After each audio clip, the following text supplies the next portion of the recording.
ela vai correr na Dixieland Nationals na Atlanta, de qual ela corre 3 dias, um dia de água basta pisar, e assim na mesa ela logra de sair na primeiro lugar por 3 dias, fazendo bom papel para Aruba.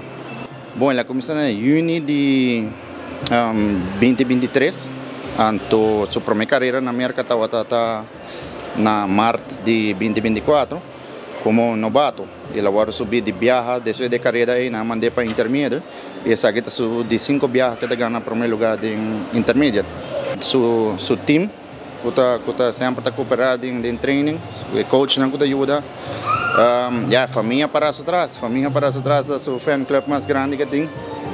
Então, tu rende que de uma ou outra maneira tu sempre ajuda nós para nós make it happen de boa aqui.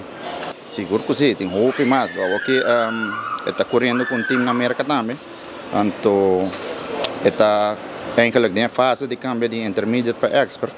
E eu tenho que representar na América para subir para expert. Então, está requerindo hope mais de viajar aqui para esse nível.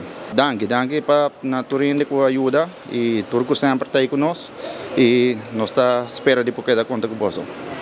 Sim, vai Atlanta para correr, ganhar primeiro lugar e bem com me suportar de minha família não e para me ganhar com a ajuda de meu coach, minha tata e me Steve de Crank Club.